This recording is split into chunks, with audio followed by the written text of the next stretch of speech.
Good evening. Thank you for joining us on To The Point. I'm Becca Habiger. We start tonight with breaking news out of Yuba County. There's a pipeline break at the Yuba Water Agency's new Colgate Powerhouse.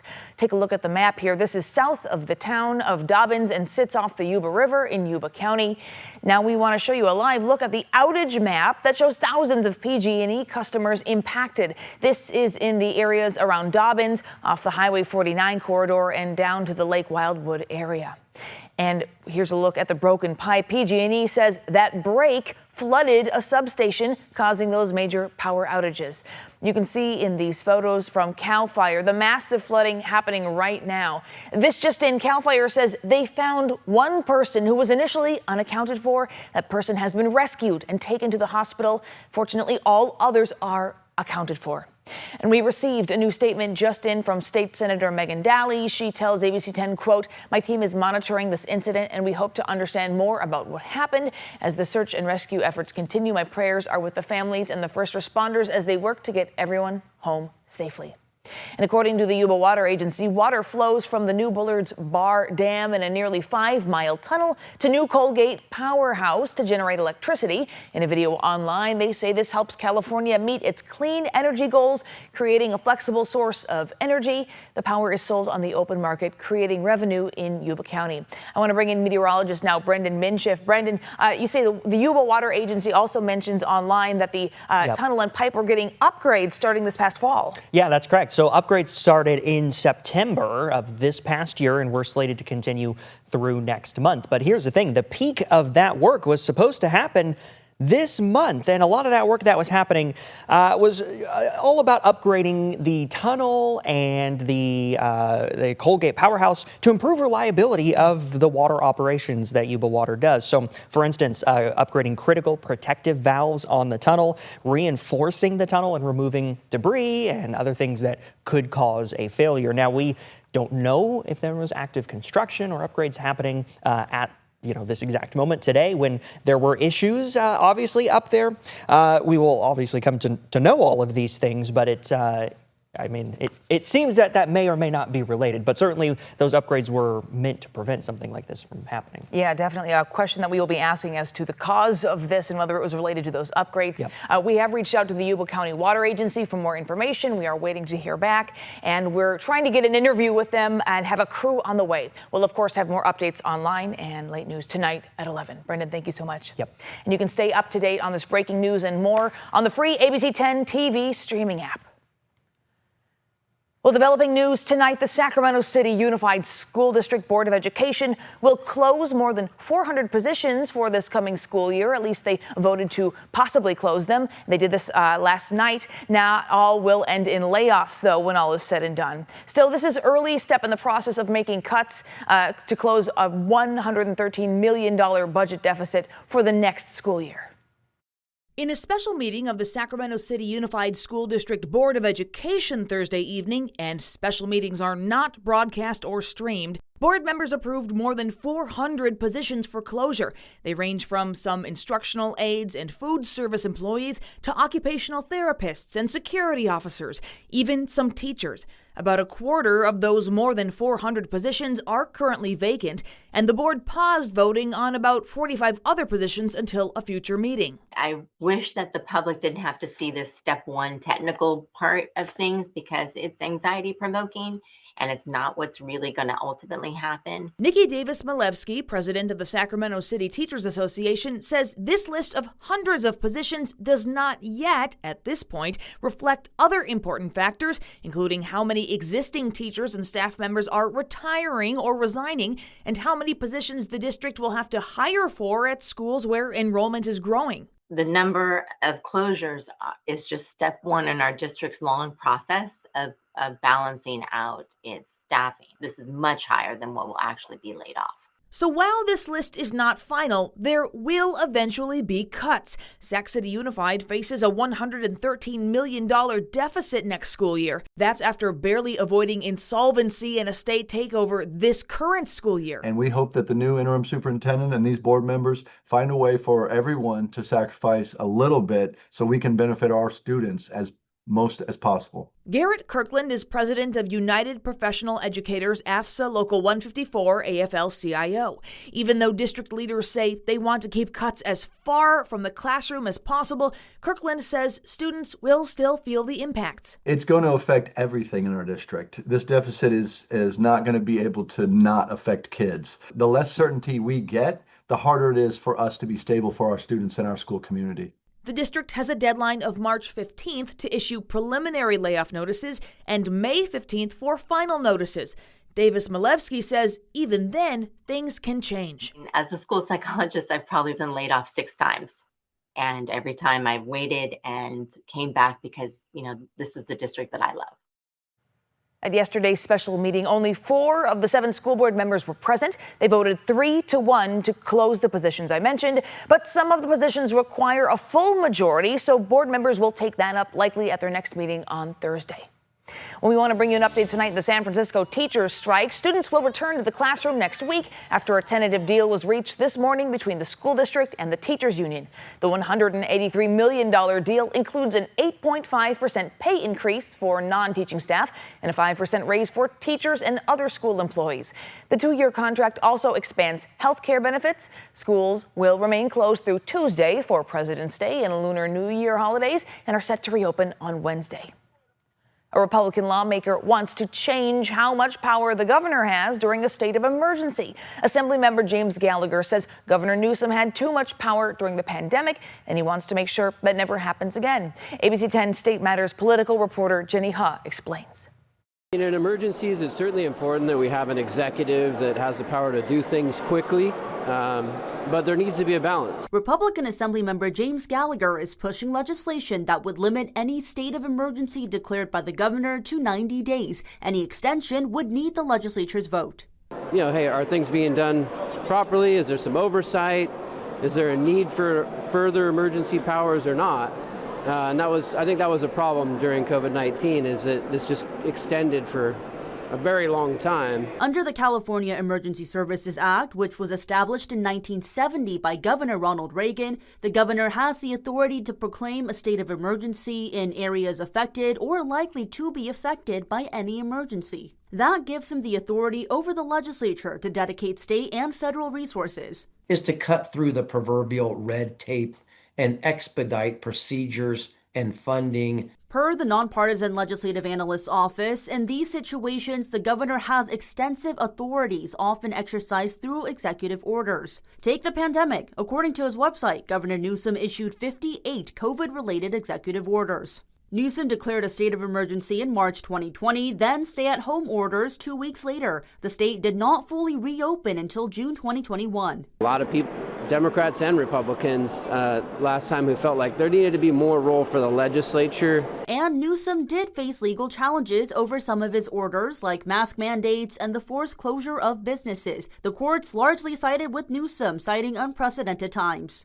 The question really was, how far does the governor's power, or how broad is the governor's power? Legislative analyst Chris McKaylee says when it comes to concerns over lack of legislative oversight in emergency situations, the only ability to change that or to narrow the scope of the governor's power is to narrow the Emergency Services Act. And to change state law, the approval of both the legislature and governor is needed. That is what Gallagher is initiating. Newsom's office declined to comment, noting they don't typically comment on pending legislation. The Democratic caucus also declined to comment. Jenny.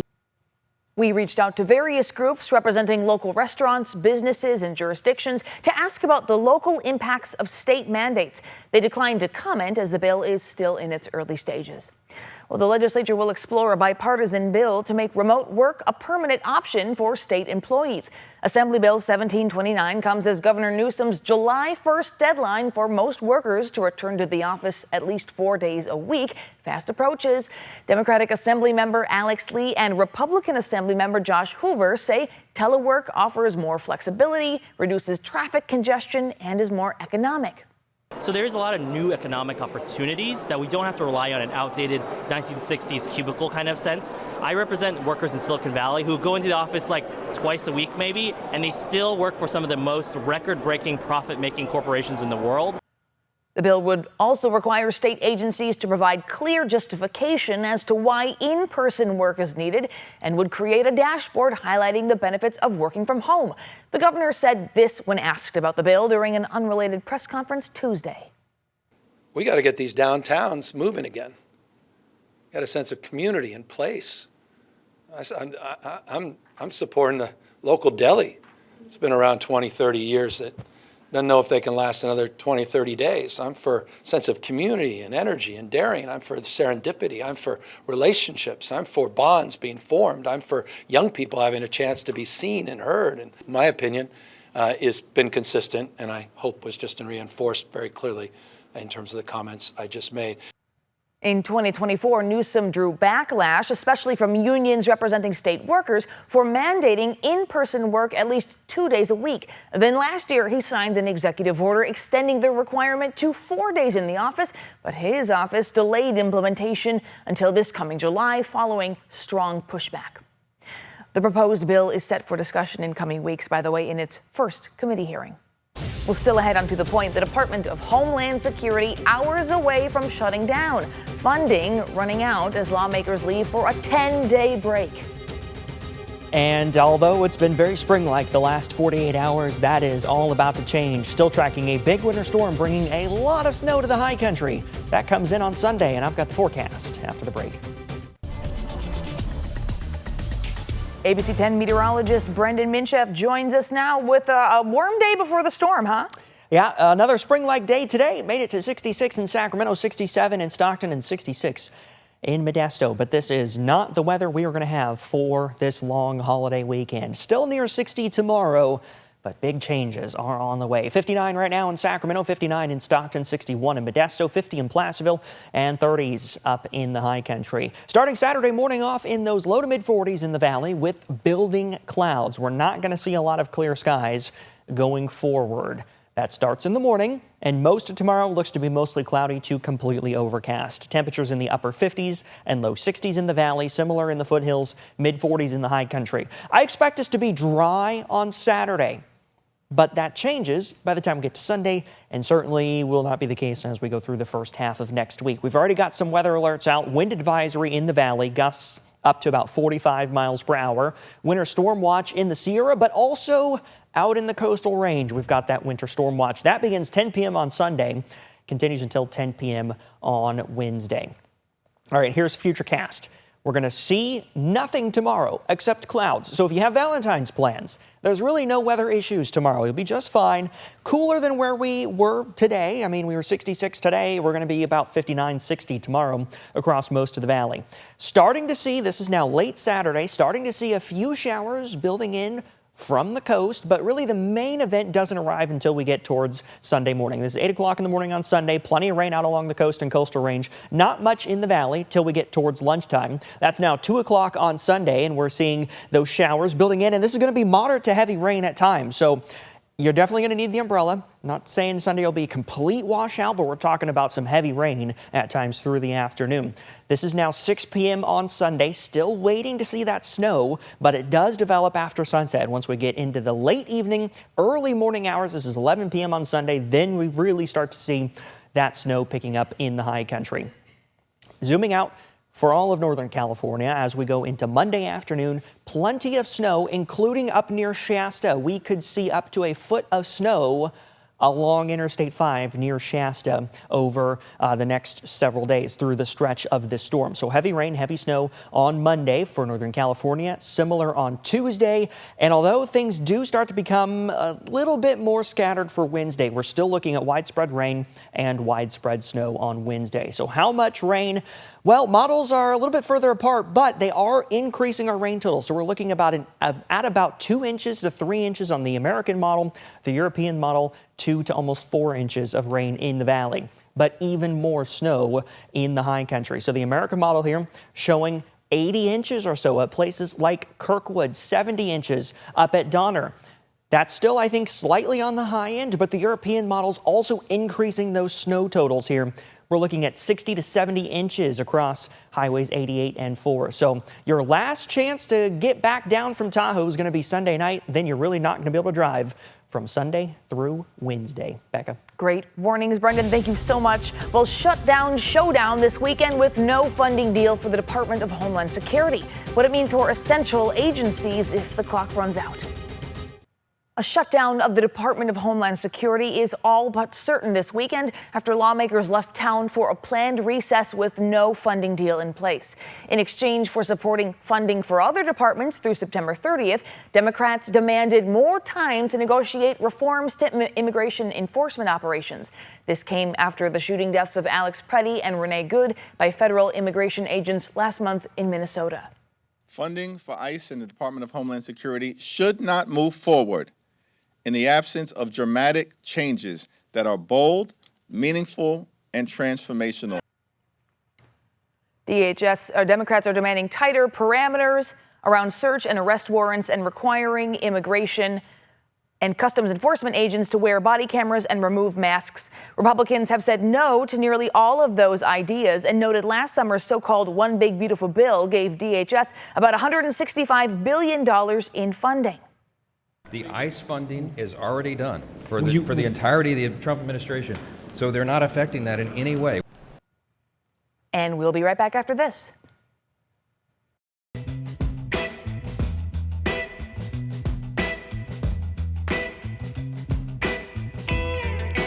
You never know what you'll see on the back roads. Tonight, John Bartel takes us to Washington State to eat some pie and tour the film site of the hit TV show Twin Peaks. About 30 miles east of Seattle, you'll find the neighboring mountain towns of Snoqualmie and North Bend, Washington. They're known for big scenery, like the 268-foot tall Snoqualmie Falls and the eye-catching Mount Si towering over the valley. 11:30 a.m., February 24th, entering the town of Twin Peaks. But if you're a fan of director David Lynch, you might recognize these two mountain towns from the hit TV show Twin Peaks. What is the show about? What's Twin Peaks about? Well, in a nutshell, it was kind of I'd say a surreal soap opera. The first 2 seasons, anyway. Something very, very strange in these old woods. The owl. Surreal soap opera is probably the simplest way to describe Twin Peaks. Hop on in, enjoy the ride. But if you want to know everything and a little bit more about the groundbreaking 1990 TV show, you should book a Twin Peaks tour with guide David Israel. Maybe once or twice a month, either myself or me and some friends from high school would just drive up here and drive around all day looking for filming locations. Since 2017, David has been showing fans around in character and taking them to film locations across Snoqualmie and North Bend. But that is the last remaining building from the old mill.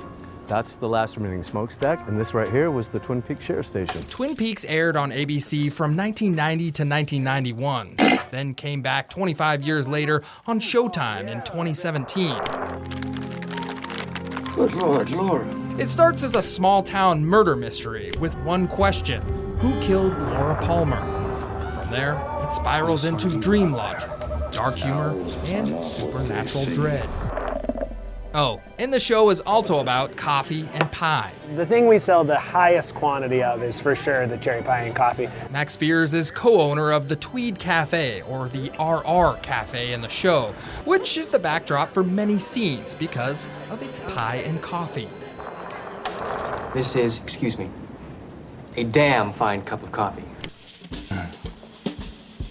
This must be where pies go when they die.